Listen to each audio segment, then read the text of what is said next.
Hello everyone, my name is Lino, Fera, the host of Cribwolf Talks. Our program invites not-for-profit organizations and subject matter experts to appear as guests on our program to discuss a topic and or their services based on its relevance to current events that directly or indirectly impact the quality of life and challenges faced by members of our vulnerable population, especially individuals with visible and invisible disabilities. The need to access food banks in order to feed your family is growing at an alarming rate in this country. What we are seeing is the combination of long-term effects to a broken social safety net combined with the effects of inflation, escalating cost of food, and the high cost of housing, driving more people to use food banks than ever before in Canadian history. In past episodes, we had the pleasure of showcasing two amazing food banks in Burlington, Graham Hill with Food for Life and Ron Bailey with Halt and Feed and the Burlington Food Bank. In this program, in staying with the food insecurity crisis, we've invited Stephen Rowe, president of Fair Share Food Bank Oakville, a registered charitable social business whose mission is to provide food to those in need within the community of Oakville, Ontario. So Stephen, well, thank you very much for being on Cribwolf Talks and for allowing us to be at your place of business here, and I look forward to having a discussion about your place. Sure. There's so many touch points to this business, the food bank business. So let's just start up with the first question. When did the Fair Share Food Bank Oakville start up? It was started in 1987, so we're in our 37th year, I think, right now. It started by a real estate broker here in Oakville out of the back of his office. Oh. And then it grew to one unit here. Now we have 4 units. And so the last 37 years, the food bank's been in Oakville. 37 years, wow. And can you give us an idea of the numbers that you're dealing with here on a daily, weekly, monthly, annual basis? Well, before COVID hit, we were serving around 350 to 400 families a month. We now service between 750 and 800 families a month. And it's growing continuously since then. So in the last 5 years, we've been over 600, and now our highest was something like 850 families in 1 month. Wow. So Food Banks Canada, I was reading up on this latest statistics. I believe you mentioned to me also, you read on Stats Canada that in the month of March, that the monthly visits had escalated to 2 million visits. Yep. That's a 6.4% increase, I believe, from the previous March of the previous year. What's your comments related to those statistics? It's a staggering, well, it's an indictment of what's going on in Canada and many other countries. People just cannot afford food. The original food bank was started in Fort McMurray back in 1980, I think it was, as a temporary respite. And now there are 700 to 800 food banks in Canada, and it's growing. I guess, what do you attribute that? People know that there's not enough work for people, or they can't get enough hours to make a living. The cost of food has skyrocketed. The cost of accommodation has skyrocketed, and people just can't afford it. That's why they come to us. What would you think? What do you think is the single most factor that is impacting the visits to these food banks? Is it the cost of food? Is it the housing? Is it the cost of housing that consumes most of their income? This food insecurity is a big thing.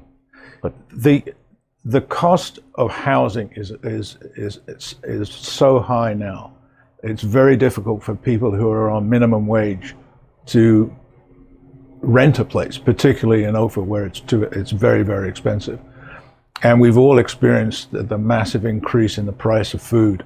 I don't know how much it's gone up on a percentage basis, but my wife tells me how much stuff is. I don't do shopping, but she says these things are costing so much more than they used to. And I'm lucky I'm in a position I can afford it, but there's a lot of people living in Oakville who can't. Mm-hmm. Well, I think I tend to agree with you. I mean, if you think about it, the price of the price gouging that some of the grocery stores are doing. There's been lots of news related in the newspapers with regards to that. The fact that people just don't have enough income left over, spending income for the increases that our inflation has impacted their pocketbook, right? Correct. So, well, it is what it is. It's growing, as you say. You've been around here, been in this business a long time. So, how do you staff this place? How does this place work? Well, we're quite a unique charity, and there's so much as there are no paid positions in the center, none whatsoever. We have approximately 100 volunteers that are brought in on a regular basis to sort the food, service the clients, run the food bank itself. But there is nobody here getting a salary. We run 100% on volunteers. So if you donate money to the food bank, we pay our utilities and our rent, and the rest of it goes on food. So with the number of people that you are servicing, you mentioned, 750 families? Yeah. How do you manage to stock the shelves? Well, I was in the logistics business for my business career, and a lot of the people that are here have backgrounds in business, and we work together very closely on how we bring the food into the facility. We sort it, put it on the shelves. We have trained our people to do the shopping for the clients. It really has become a very well-oiled machine. We have adapted to the increase in the number of people we service just by continuing to innovate what we do and the services we provide. Well, we'll have a look. We're going to have a look around your place Sure. later on. But is it mostly dry goods? What kind of food would a family need? Well, we provide dry goods, which is like cans of product, but we also get bread in here. We also purchase fruit and vegetable. We also purchase frozen meats. We provide halal meat for our Muslim clients. Okay.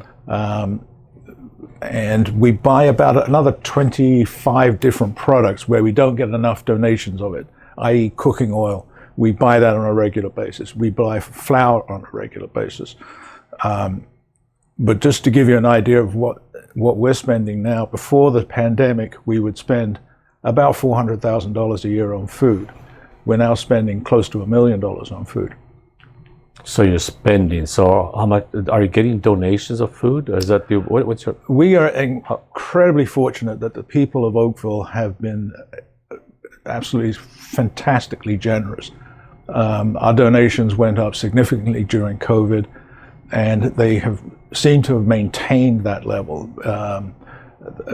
I'm just astounded at how generous people are in Oakville, not only with the food, but with money that they gave to us. Are you concerned with the trend? I mean, it seems to be escalating at exponentially. I mean, with just increasing substantially. Are you concerned that you might not be able to service the current families or any additional families? Well, we continue to look at that. The board of directors here, we are constantly talking about, yes, we have sufficient funds right now to manage our food bank, but what would happen in two years' time if those funds don't continue to come in? So I've got 3 members of the volunteers producing a fundraising program that we can implement probably now, just in case we get donations drop off. But up until this point in time, that has not happened. Wow. So with regards to this infrastructure, you rely on donations and any government assistance? We do not get any government assistance at all. No, we haven't applied for any. We've tried to avoid that, because if you go with government assistance, there are strings attached to it. We'd say to the client or to the donors, you give us money, we're going to spend it on food, period. Are you familiar with Halton Feed in Oakville? Yeah, that's Robin Bailey's new distribution center. He was a guest on our show. Yeah, he's a great guy, and he and I, we've known each other for many years. He and I worked on the Feed Halton thing probably 4 or 5 years ago, and he's a great believer in it. And we are going to join feed Halton as one of their subsidiaries when he gets up and running. That's a great idea. Oh, absolutely. They do it in Toronto, they do it in North York, they do it in Waterloo, where they have a central hub and they distribute food from that to the food banks. Are there any other organizations? Is there any other interaction with food banks in general, or with your organization? We have a loose affiliation with other food banks. They will contact us and say, do you have extra pasta? Or do you have extra tomato sauce or something like that? And we'll trade back and forth between each other. They will give us something that we need, and we, Right. And there's other small, what we call food pantries or food cupboards in and around Oakville. There's probably 20 of them, and we supply them with stuff. But it's a very small thing. It would be literally, it's like a cupboard with a few tins of product in there for them. Right. So let's talk about the families, the people that come to food banks. Have you experienced what I'm hearing, that there's a certain stigma attached to, visiting a food bank and asking for certain food items? That food insecurity and that stigma go hand in hand, type of thing. So, do you believe that this barrier exists? And if you do, would this not mean that there could be more people reaching out for food? I have no doubt there are people that don't want to come to a food bank because sometimes people can consider it a stigma. Myself and we have 5 other guys who deal with our clients on a one-on-one basis, and we spend a great deal of time in making these people feel welcome. And when they come here, we have people in tears because they're so upset about coming here. No, we're here to help you. It's not a big deal. Don't get yourself all worked up. But I can understand. I see older women who have lost their husbands and have lost a pension, and as a result, they can't afford to live anymore. And they're 60 or 70 years old, and they're coming to a food bank. And we have to make them feel that they're very welcome and there's no stigma attached to it. I agree. There shouldn't be any barriers, and I do hope that people do consider that if there is a need for food items. So you're the president of this organization, and what inspired you to be in this business, Stephen, and to take this leadership role? Well, I'm an immigrant to Canada. I came here in 1971. I was fortunate enough to start my own business, and it was very successful. It was in the logistics and warehousing and trucking. After I'd sold it and retired, I eventually got a little bored and figured I should start doing something. So I came to the food bank and started to stock the shelves. And this is my 10th year now. And I was given the job as president a couple of years ago, and it's been very rewarding. Canada has been very, very good to me, and it's time I gave something back to the country. Well, you're doing a wonderful job, Stephen. Thank you. So what would you say to our viewers? How can we help your organization, your food bank? Well, I want to thank the people of Oakville for their generosity. It's been astounding to me how much they've given us, not only in food but in money. And I just say to you, I would like more money. More money. I used to be worried about asking people for stuff, but having done this for a while, I have no qualms about it. We need more money, and we will provide more and better food to our clients. But also food items. If they donate food items, food items are great too. Which were bought with money. So yeah, of course.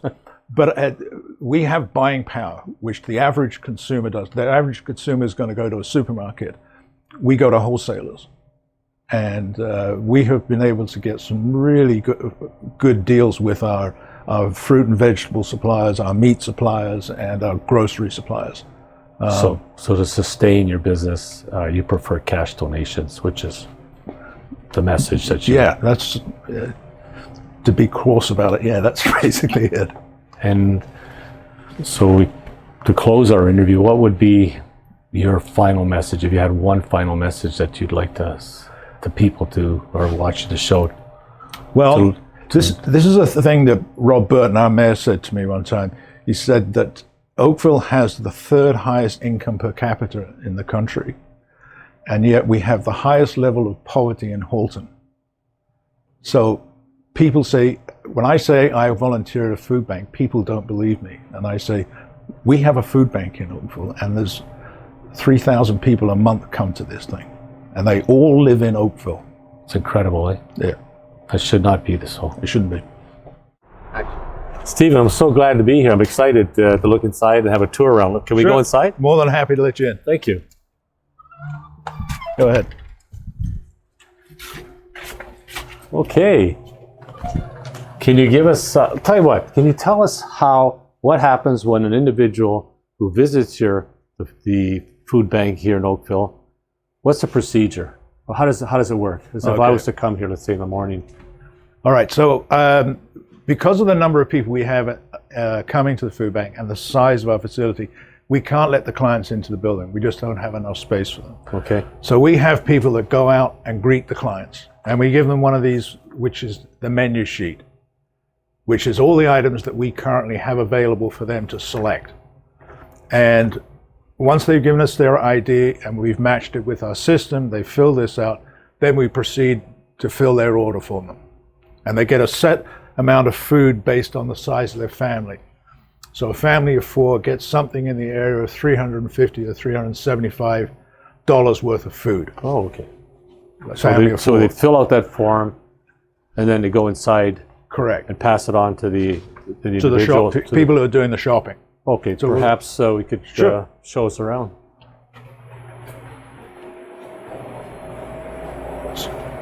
So if you can imagine on a Monday or a Thursday, which are the 2 days that we're open, we will have about 15 people in this room shopping for the client.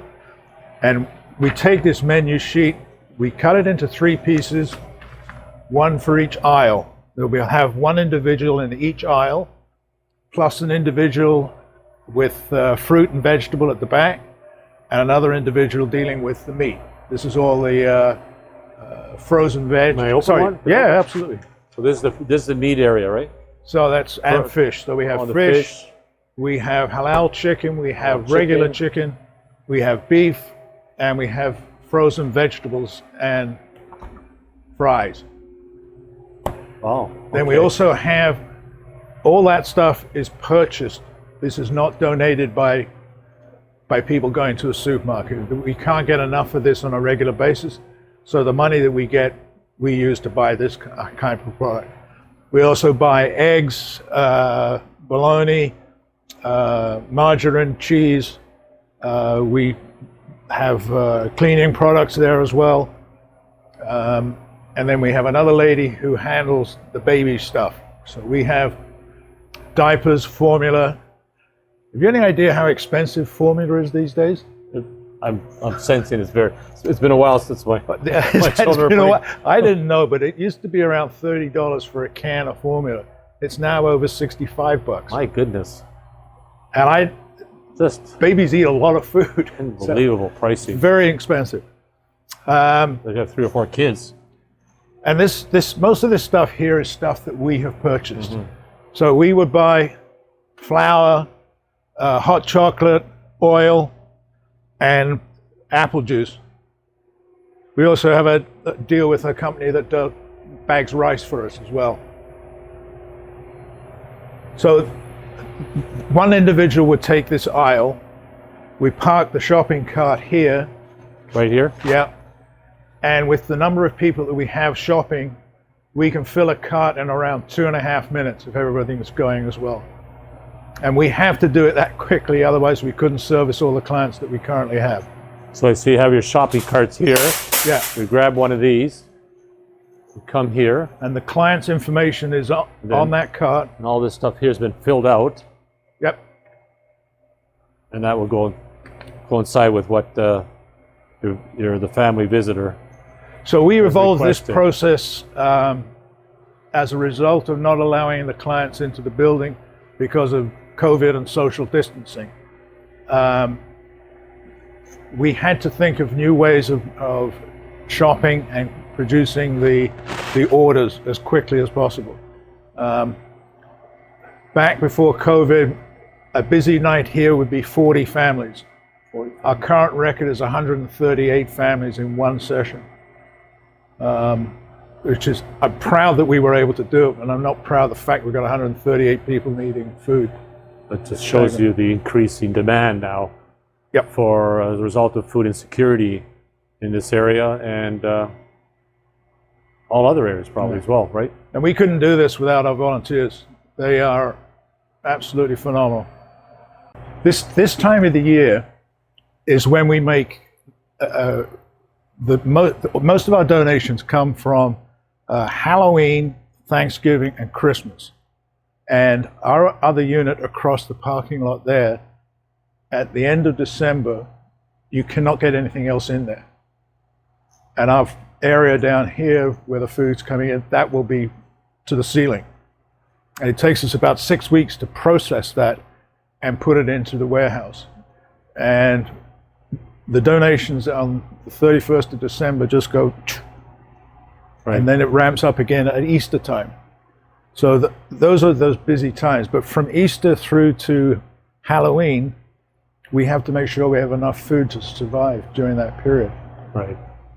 Well, I did see that the boxes that are supplied by the box manufacturers. Oh, for the beer boxes. Yeah, that that are small size, enough for the volunteers to handle, and they're all filled with. They're filled with food. They're not filled with beer. Yeah, yes, of course. Yes, to be economical, it's a good thing to have these manufacturers provide these used boxes. They fulfill a function, right? They're easily handled, and we go through. And they're full. And they're full right now. They're full right now. Thanks very much. Appreciate it. Thanks very much. Yeah, good. We've come to the end of today's program. It was certainly a pleasure to chat with Stephen Rowe. Stephen's knowledge of the food insecurity crisis is obvious, and the work he and the many dedicated volunteers at Fair Share Food Bank Oakville provide is much needed and appreciated by the families they service. Without revisiting the social impact of the global pandemic and the troublesome issues associated with rising inflation and food costs, it is not beyond the realm of possibility to understand Food Banks Canada's recent statement in the Toronto Sun that food insecurity crisis requires urgent, sustainable action. According to Food Banks Canada, hunger can hit anyone at any time. A sudden or prolonged illness, an accident, a job loss, or a precarious family situation can push anyone over the edge and into the position of visiting a food bank. These social businesses must continue to replenish their shelves and receive donations to be sustainable. There comes a time when many of us fall on hard times, sometimes for just a while, and for many, for a longer term. Let's support Fair Share Food Bank Oakville. My understanding is that they could use a larger facility, 8,000 square feet, preferably with higher ceilings. If anyone can provide them with the needed space, call Stephen Rowe. Their services are so very vital. I look forward to hosting our next episode of Cribwolf Talks. If you have missed any of our shows, find us on YouTube and like and subscribe Cribwolf Talks. Should you wish to share your story and be part of a future webcast, please write to us at info@cribwolftalks.com. Thank you once again for watching Cribwolf Talks, and remember, let's help those who need our help.